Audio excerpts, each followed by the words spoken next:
How did you get interested in the career or field of civil engineering?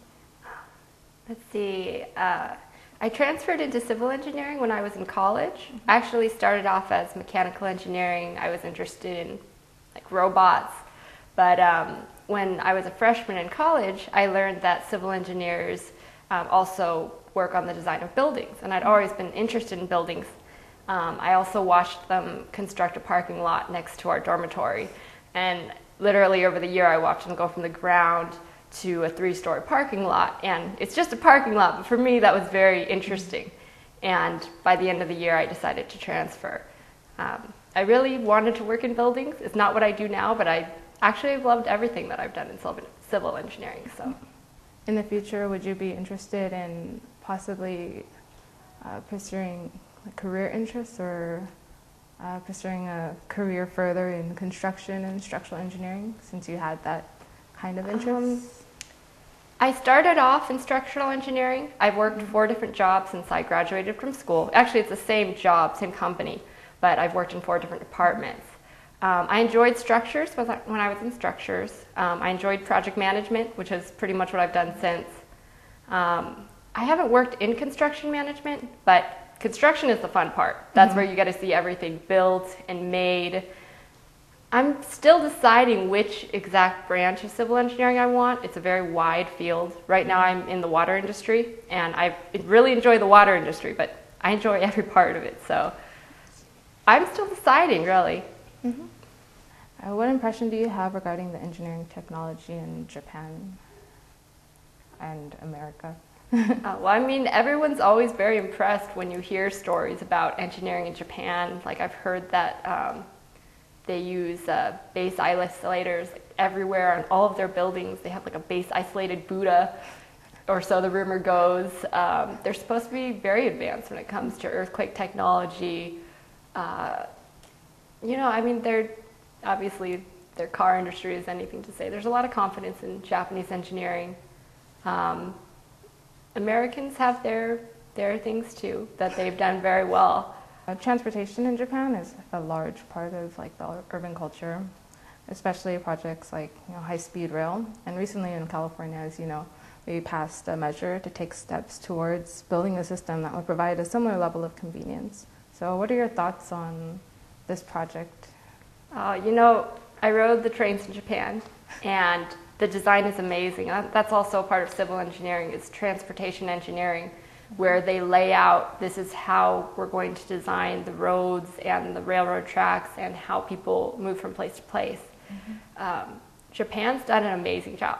I would love to see the same system here in America, especially Los Angeles has horrible traffic. We have buses, but it's, they're also subject to traffic and a number of other things. Los Angeles has its problems. It wasn't designed for the kind of rail system that Japan has. We also have very expensive labor here. A lot of the subway systems in like New York and London that are very famous were built a long, long time ago when it was cheap to build those tunnels. Now it's going to cost us billions of dollars to put them in. The high-speed rail project sounds great. It's going to be very expensive. What California voted for was to spend $1 billion in a study to see if we could even create this project. Like, what would it take? What land would we need? What would we need to install it? It's going to be probably hundreds of billions of dollars. I hope it happens, though. I think that you just have to move forward, even though it's very expensive. We are doing that in LA. We're going to put subways in. We've been talking about it. Subways and light rails and trains, but it's going to be slow, and it's going to be a long time before we catch up to Japan. But Japan's a wonderful example that it does work. They also have the benefit in Japan of population density. Los Angeles is a big city, but when we say it's a big city, we're not talking about the population, we're talking about the size. It's the size of several major American cities combined and more some. So you really have a suburban city, and one stop for a bus or a train doesn't pick up that many people. So the ridership there is very low, especially compared to Japan. So it's hard to justify these very expensive rail projects. Okay, some additional questions. I was reading an article that was talking about like culture and engineering in USA and Japan, and one of the comments it made was about American engineers being pragmatic, meaning their approach is to go ahead and do whatever works. Have you experienced that kind of, I guess, mentality or that kind of situation in work where they're like, okay, we will do this and we'll just go ahead with, you know, this decision on this project? Or I mean, I definitely see it on the contractor side, especially when I worked as a design engineer, responding to requests from the contractors. The contractors are some of the most clever people that you'll ever meet. And a lot of them don't have formal education or even formal engineering background at all.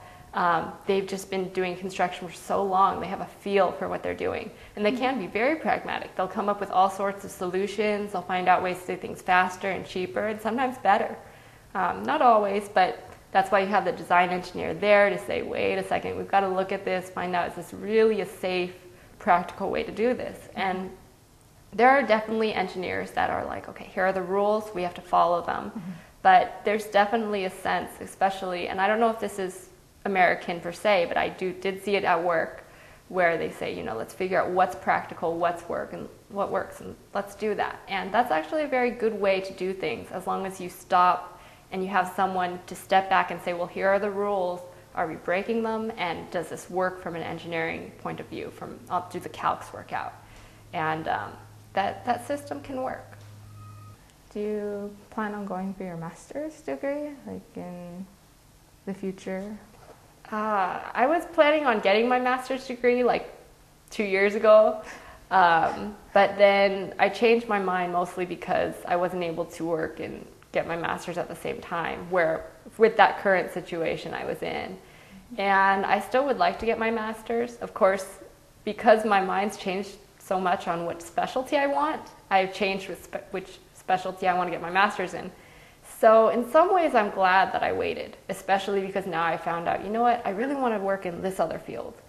And I'm still conflicted in some ways. I'm like, but maybe I want to do this other thing. Like maybe I want to do construction management instead of water resources, or like what do I want to learn, and what's my limits to learning? If I have limits, time is always the limit. But I would like to get my master's. I want to learn more, and there's a limit to how much you can learn at work after you've been working a while. And I think the good thing about working is you learn what you need to learn.